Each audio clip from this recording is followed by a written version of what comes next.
സംസ്ഥാന സർക്കാരിന്റെ ഓണം വാരാഘോഷത്തിന് തുടക്കമായി. നിശാഗന്ധി ഓഡിറ്റോറിയത്തിൽ മുഖ്യമന്ത്രി പിണറായി വിജയൻ ഉദ്ഘാടനം ചെയ്തു. സംവിധായകനും നടനുമായ ബേസിൽ ജോസഫ്, തമിഴ് നടൻ രവി മോഹൻ തുടങ്ങിയവർ മുഖ്യാതിഥികളാണ്.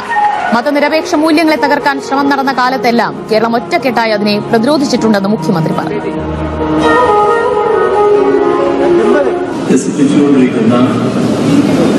മലയാളി പ്രേക്ഷകർക്കിടയിൽ പ്രത്യേകിച്ച് യുവ തലമുറയിലെ പ്രേക്ഷകർക്കിടയിൽ സ്വീകാര്യതയുള്ള നടനും സംവിധായകനുമാണ് ശ്രീ ബേസിൽ ജോസഫ്.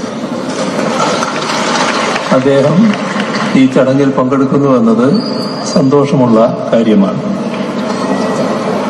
പ്രിയപ്പെട്ട നടൻ രവി മോഹൻ ഈ ഓണാഘോഷ ഉദ്ഘാടന പരിപാടിയിലേക്ക് അതിഥിയായി എത്തിച്ചേർന്നതിന് അദ്ദേഹത്തോട് വിവരങ്ങൾ നൽകും. വിജിൻ, ഇപ്പോഴും ഉദ്ഘാടന ചടങ്ങ് പുരോഗമിച്ചു വരികയാണോ?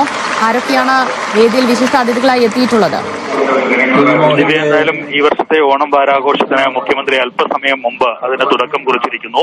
മുഖ്യമന്ത്രി ഉദ്ഘാടന പ്രസംഗം നടത്തി ഇപ്പോൾ വേദിയിൽ നിന്ന് മാറിയിട്ടുണ്ട്. എന്തായാലും ബേസിൽ ജോസഫിന്റെയും ഒപ്പം തന്നെ ജെഎം രവിയുടെയും പ്രസംഗം കേൾക്കാനായാണ് മുഴുവൻ കാതോർത്തിരിക്കുന്നത്. ഈ വർഷത്തെ ഓണ വാരാഘോഷ പരിപാടികളിലെ ഉദ്ഘാടന ചടങ്ങിലെ മുഖ്യാതിഥികൾ അവരാണ്. അവരുടെ സംസാരത്തിലേക്കാണ് അല്പസമയത്തിനകം കടക്കുക. എന്തായാലും കോവിഡ് കാലത്ത് 2 വർഷത്തോളം ഓണം വാരാഘോഷം സംഘടിപ്പിക്കാൻ കഴിഞ്ഞില്ല. അതുമായി ബന്ധപ്പെട്ട് വിവരങ്ങൾ ഉൾപ്പെടെ ടൂറിസം മേഖലയിൽ നടത്തിയ വളർച്ച ഉൾപ്പെടെ ചൂണ്ടിക്കാട്ടിയായിരുന്നു അധ്യക്ഷ പ്രസംഗത്തിൽ മന്ത്രി മുഹമ്മദ് റിയാസിന്റെ പ്രസംഗം എന്ന് പറയുന്നത്. എന്തായാലും ഇനിയുള്ള ഒരാഴ്ചക്കാലം തിരുവനന്തപുരം നഗരത്തിന് അത് ഓണത്തിന്റെ നാളുകളാണ്, ഓണം വാരാഘോഷത്തിന്റെ നാളുകളാണ്. വലിയ ആഘോഷ പരിപാടികളായിരിക്കും ഇനിയുള്ള ദിവസങ്ങളിൽ നടക്കുക. അതിനുള്ള തുടക്കമാണ് ഇപ്പോൾ മുഖ്യമന്ത്രി ഉദ്ഘാടനം ചെയ്തിരിക്കുന്നത്. ഇപ്പോൾ ജെഎം രവി സംസാരിക്കുകയാണ്. ആശംസകൾ.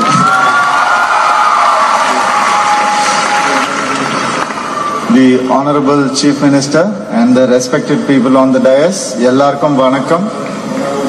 என்ன இந்த ஒரு விழாவுக்கு உங்க அன்பால கூப்பிட்டதுக்கு ரொம்ப ரொம்ப சந்தோஷம், ரொம்ப ரொம்ப நன்றி. Thank you so much. And I'm also very happy to share the stage with my brother Basil Joseph. ஏன்னா நான் அவருடைய படங்களுக்கெல்லாம் பெரிய ஃபேன். நான் new thoughts, new ideas, new blood சினிமாவுக்கு எப்பவுமே தேவை. மன்னிச்சுக்கோங்க, நான் தமிழ்ல பேசுறேன், உங்களுக்கு புரியுன்ற நம்பிக்கையில். தேங்க்யூ. அண்ட் அவரை மாதிரி நிறைய டேலண்ட்ஸ் வரணும்ன்றது தான் சினிமாவுடைய ஹெல்த்துக்கு நல்லது. அந்த நியூ பிளட் வந்தாதான். ஸோ அந்த மாதிரி கேரளாவில இருந்து நிறைய நியூ டேலண்ட்ஸ் வராங்க. இன்னைக்கு வேர்ல்ட் சினிமாவே கேரளா ஃபில்ம் மேக்கர்ஸை திரும்பி பார்க்க வச்சதுக்கு முக்கியமான காரணம் இவங்க எல்லாரும் வந்திருக்கிறது தான். இந்த ஒரு நியூ டீம் வந்திருக்கிறது தான். And I'm really happy that I enjoy. நான் இங்க வந்ததுக்காக பேசல, நான் இதுக்கு முன்னாடி வேணா இன்டர்வியூ எடுத்து பாருங்க. நான் எப்பவுமே ஒண்ணுதான் சொல்வேன், I love the school of acting of Malayalam industry.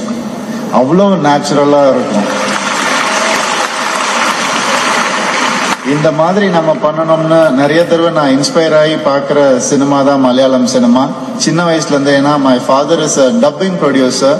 He watches movies in different languages and dubs it in Tamil or any other language. So நிறைய மலையாள படம் பார்த்து வளர்ந்தவங்க. நெடுமுடி வேணு சார்ல இருந்து, இன்னசென்ட் சார்ல இருந்து சொல்லிட்டே போலாம்.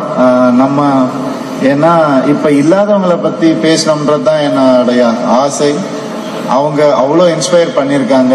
அண்ட் அந்த இன்ஸ்பிரேஷன் எப்பவுமே எல்லா ஆக்டர்ஸ்க்கும் இருக்கும். தமிழ்நாட்டில் எல்லா ஆக்டர்ஸ்க்குமே கண்டிப்பா இருக்கும். அண்ட் இந்த ஸ்டேஜ் வந்து ஒரு பியூட்டிஃபுல் ஸ்டேஜ். ஏன்னா ஒரு தடவை சீஃப் மினிஸ்டர் ஆகிறது ஒன்று, அடுத்த எலெக்ஷன்லயே திருப்பியும் சீஃப் மினிஸ்டர் ஆகணும்னா நம்ம ஆனரபிள் சீஃப் மினிஸ்டருக்கு வெறும் டேலண்ட் பொலிட்டிஷியனா இருந்தா மட்டும் பத்தாது, குட் பர்சனா இருந்தா மட்டும்தான் அது வந்து நடக்கும்.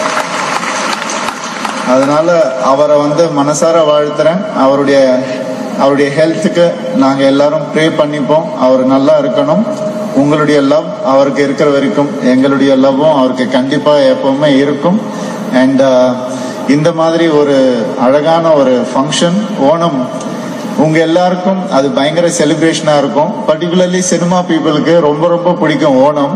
ஏன்னா it's very selfish reason, because ஓணம்ல வர படங்கள் எல்லாம் ஹிட் ஆகும் எங்களுக்கு. രവി മോഹനാണ് ഇപ്പോൾ വേദിയിൽ